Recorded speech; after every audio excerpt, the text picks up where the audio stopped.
parts that feel broken, they matter too.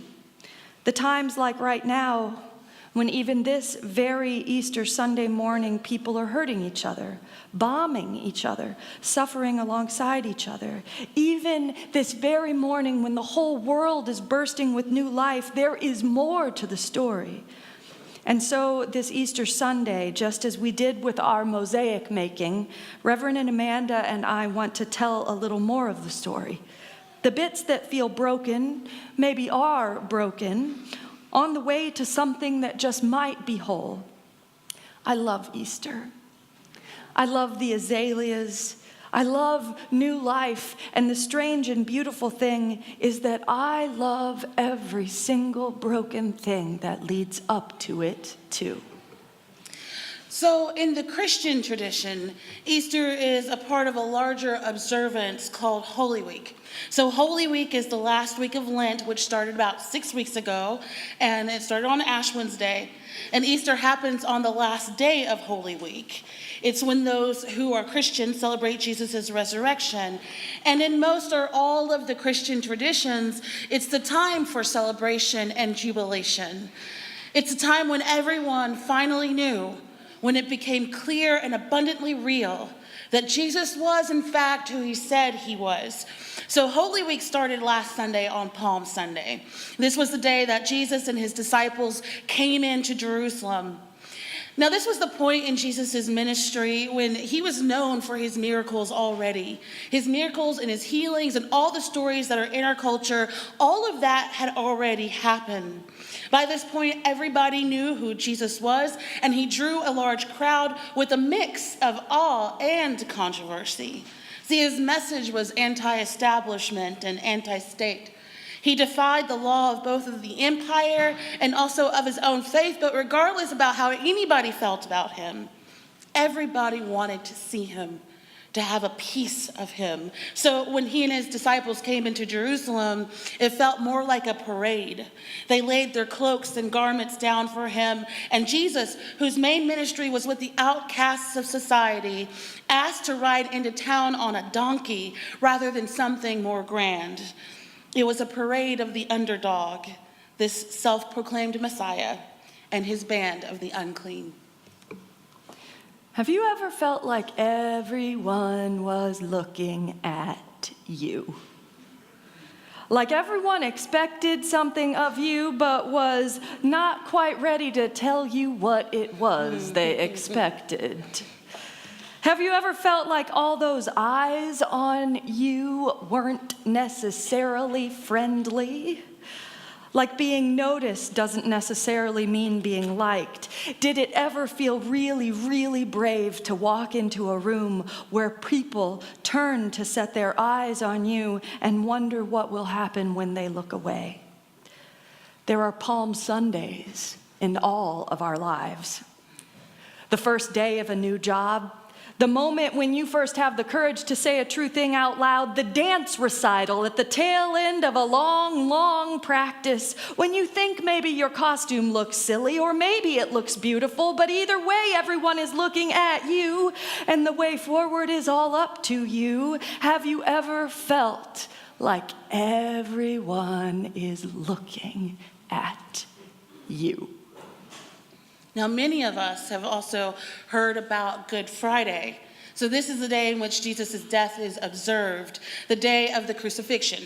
So in the 5 days between Palm Sunday and Good Friday, Jesus went from superstar to public enemy number one. So it turns out being a self-proclaimed Messiah in defiance of the law was actually a deal breaker after all.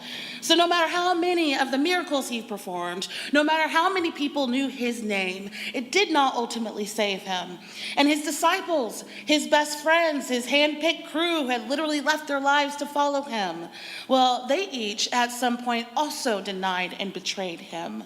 So Jesus of Nazareth was turned in by his best friend, arrested by the state, tried by public opinion, and killed in the worst possible way of that time. Have you ever felt like everything you thought would stand forever just went and got burned down? Have you ever thought that you were in the middle of so much dust and ashes? See, here's the deal. This week, so many of us, kids, grown-ups, everybody, we watched with our breath held as one of the most beautiful churches in the whole world, almost 900 years old, the Cathedral of Notre Dame in Paris, burned and burned. Brave people made a difference in that beautiful place. But beneath that fire is still a pile of ashes so big it will take years to clean up.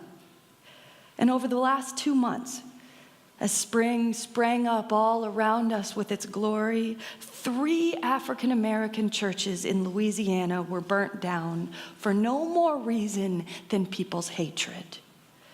This morning, near the other side of the earth in Sri Lanka, 300 people were killed by yet more hate, more bombs, more burning. Some of that happened in their places of worship too. And no matter how many lives have come through these places, no matter how many beautiful stories have been told there, no matter how many bright Sunday mornings we have gathered, we always want to believe we are done with the Good Fridays already. Every time hate takes another life, we breathe deeply and hope that we are done with this. That one person's hate doesn't have to take up residence in the world. And yet the story gets told over and over again. When hope turns to ashes in front of us, and even faraway fires burn so hot, they feel like they might just burn us all. That is the Good Friday place, the time when everything is ashes. And that, too, is a part of our story. Which brings us to Holy Saturday. It's the day between the crucifixion of Good Friday and the resurrection of Easter.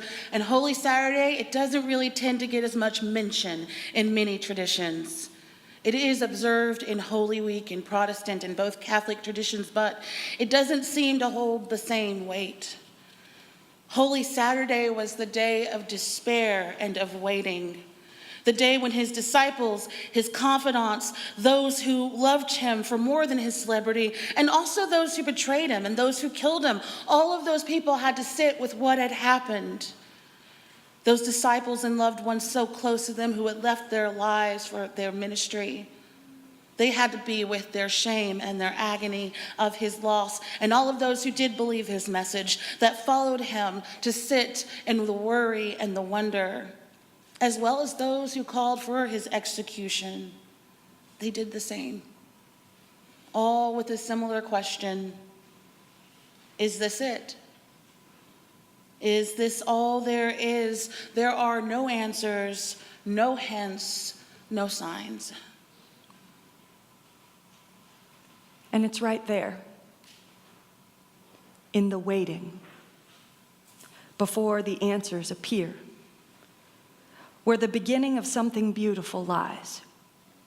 Not the first time the flowers open or the moment we feel like we have finally won. No, it is in that time between, in the pause that is more question than answer, that time after loss and before new life, that time when we can hold what is broken in our hands and bless it so that it can become a part of what might be beautiful again, a part of the greater story that is still being told, that lives in the world and in our hearts, the Easter story that is happening all around us all the time. It starts in that waiting place between things.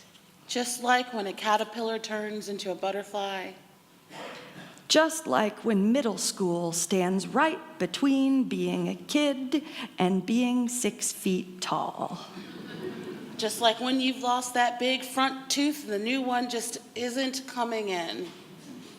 Just like the hard part of being pregnant with a 10-pound baby. When the really great thing is on its way, but every step up that hill outside is exhausting. Just like when one calling is giving way to another. Just like the first visit from the hospice nurse. Or the first date that just might change your life. It is in the waiting, in the long second day, in the holy Saturdays of our lives, in the holy Saturdays of the world, when the greatest losses are behind us and the greatest joys are not yet at hand, when we are becoming something new, even when we don't know it yet, we are invited to be in the mystery for a while. And the truth is this, that our lives and our world and our journeys are always more than one thing or another. Beyond the sorrow and the celebration, our lives and our journeys are within the space between it all.